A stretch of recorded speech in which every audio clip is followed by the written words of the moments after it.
Hello. Hope you're well. Let's turn the light on. Right, so this video is going to be split up into two videos. One will be out a bit later on. I'll probably be changed because I'm going out for a jog in a second. Two things I want to discuss in this video, and then another two things in the next video. Probably come out on the same day because I'm feeling a little bit energized by everything at the moment. Marvel. I want to talk about Marvel, and I want to talk about getting a community and getting loads and loads and loads of followers, and how that could be a double-edged sword, because currently I don't have that many followers. I've only been doing this a couple of years really. But first things first, let's talk about Marvel. So there seems to be a bit more of a rejuvenation going on at Marvel HQ at the moment. There's Secret Wars Avengers coming out in 2027, which is a full movie. There's Doomsday Avengers coming out in 2026, and it feels like everyone is kind of up for a bit more Marvel, because I got really burnt out on Marvel when Endgame ended. There was this constant like Disney Plus series of like, oh, this is now like Loki's coming out, oh, WandaVision's coming out. I watched WandaVision, I thought it was really good. I watched Captain America, Falcon, thought that was really good. Couldn't really get into Loki because I just felt like it was like, I was like finishing a plate of food and it was just constantly, I was getting more and more sent to me all the time, and I was like, oh my god. But yeah, I like movies. I like a spectacle. I like something that's 3 hours long and then I'm done. And then like something comes out in 5 years. And something that's a bit interesting that's just been announced. It's probably not the first YouTube video you've seen about it if you're watching this. But Robert Downey Jr. is back in the MCU and he's playing Dr. Doom in Avengers Doomsday. Now I got two thoughts on this. One, fair enough, he's hung up the Iron Man mask, and that clearly, to me at least, as someone that digests the MCU, it means that Iron Man's probably going to get recast if there's any sort of side missions or side stories or prequels, because Iron Man, in the comics at least, did tons and tons of other stuff. There was the Future Avengers as well, which was like a kid version of the Avengers that me and Casper used to watch. And Captain America had like a virtual shield that he could deploy whenever he wanted, rather than just carrying around a massive shield all the time. So I'm assuming he's going to get recast for that, because he is now Dr. Doom. And his slogan, which got released at Comic-Con, because all these things tend to get that way, is new mask, same task. So he says that he likes playing complicated characters and he wants to try and sort of develop this one. So he's gone from a hero to a villain, which I think Robert Downey Jr., to his credit, plays quite a good villain. He was really good in Oppenheimer, and he's done loads and loads of other films where he's been like a morally grey kind of character. And I've always seen him as a bit of a sort of Prevail, True North kind of guy though. So he's very good. He's one of my favourite actors. He's got a hell of a range. Him and Bryan Cranston, I think if they ever did a film together, it would just explode. But he can act his way out of a cardboard box, this guy. He's also one of the richest people on the planet, and I know that he has an animal sanctuary, which is quite cool. But I'm going to ask the question to you guys, for you to comment below, which I think everyone is thinking at the moment, which is, why couldn't they get another actor who's a little bit more junior to play Dr. Doom? I'm assuming there was some internal communications at MCU, at Marvel, and Robert Downey Jr. just went, oh my god, I need to do that. Like, because he's got a sort of inner circle-ness to him. And they potentially had other people in mind for Dr. Doom. Because a lot of movies at this level, at this $1 billion stage, people don't necessarily audition for the roles if they've already got a successful placement. A lot of movies, people write roles for specific people. So someone will write a screenplay or a script for Robert Downey Jr. specifically, and he'll get the final say on if he wants to do the film or not, because he's at the top echelon of what he does. So let me know what you think down below of Doctor Doom being played as Robert Downey Jr. for 2026. I'm really looking forward to Secret Wars. I've got to admit, I don't really know what Secret Wars is. There's also a couple of films I haven't seen since Endgame dropped, which one of them I know off the top of my head is the Multiverse of Madness. And I kind of watched Spider-Man, is it No Way Home? And there was also another one, I can't remember what they were.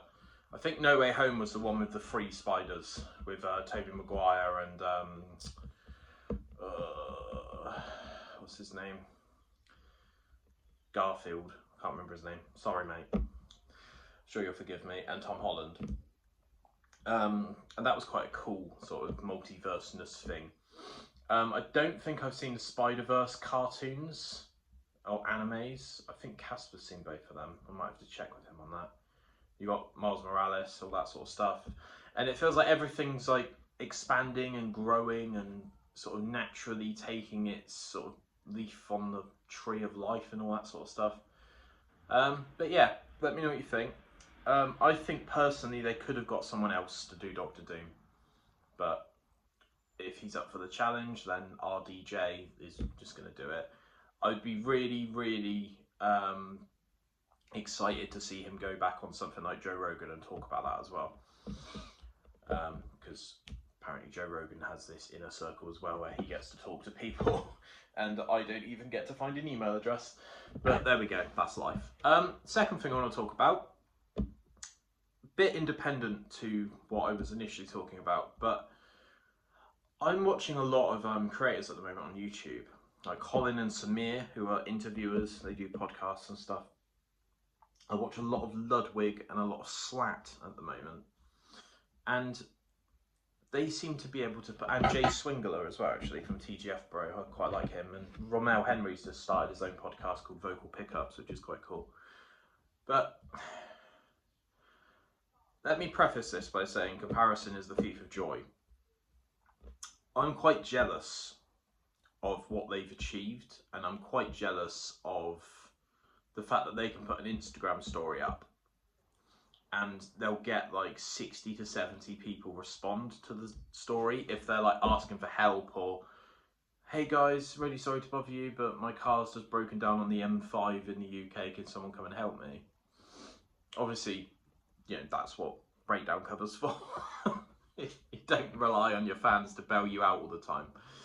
But Jay Swingler recently did a video which was, I recreated the GTA 5 map so that my aunts could play GTA, which is just a very Jay Swingler video to do. And about 30 or 40 people showed up to this like hall to help him paint this 3D printed map. And it made me think, like, I don't really know how to like say this without sounding ungrateful, but if I put a story up on Instagram tomorrow of saying I'm going to paint the Mona Lisa and I need 200 people to show up at a church somewhere and help me, I think I might get 3 or 4 people there if they're free and they're not working. Because that's the thing as well, when you're a creator and you've got other creators around you, their availability is a bit looser. And you know, if we're all working 9 to 5s and we're all sort of doing Monday to Fridays, then it's obviously harder for people to just drop everything and come and help me do a silly little project. But I would quite like to develop that, because I think I'm a good mix of creative and also logic driven. But I keep sort of thinking about that, the fact that like it's not a slight on anyone, it's just TGF Bro's got like 6 million subs. They're not doing TGF Bro anymore, but it's Jay and Romel. And off the back of TGF, they've got quite a lot of loyal followers. And same with Ludwig doing the subathon and doing the Yard podcast, and it kind of opens your world to opportunities. And he's sponsored by Red Bull, which obviously elevates his platform and his brand, and he's a full-time YouTube streamer, so that obviously helps and all that stuff.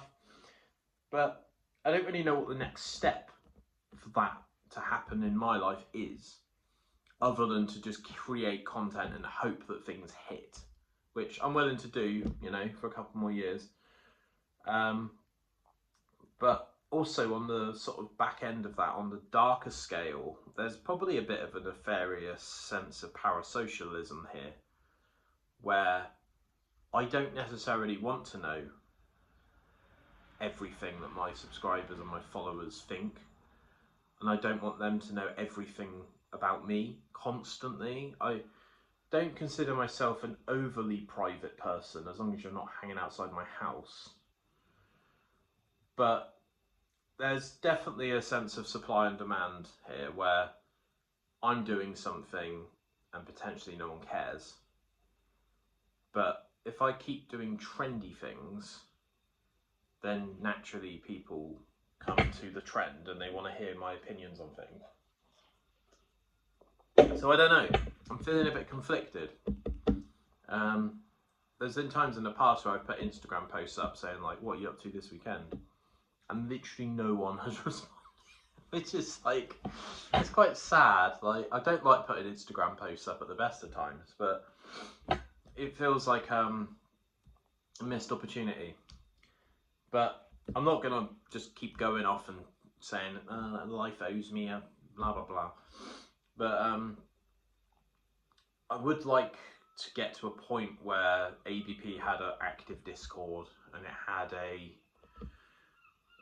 you know, a Patreon that had a couple of people in it, and people request what they want from me, and I get the final say of if I get to do it or not, and you know, if it's interesting. But it feels like I'm just kind of throwing stuff at you at the moment, and it's completely up to you whether or not you choose to digest it. But yeah, next video I do is going to be about Scott reviews things. He asks a very good question that I saw yesterday on his channel, which was, is it okay to review fast food? Are we influencing people to eat unhealthily? And I'm also going to be talking about Gojira opening the Paris Olympics, which I won't ruin anything, but bloody hell, fair play to Gojira. But yeah, that's all I've got. As always, drink Goat Energy. Code Bedlam10 at checkout. The cherry one is really tickling me today. It's so nice. It gives you such a burst. And that's all I've got to say. So I'm about to go for a jog, and then later on I'm going to be filming another video, and I'm going to be making the most out of the week off that I've got. So take it easy, peace, and keep it bedlam. All right. Bye.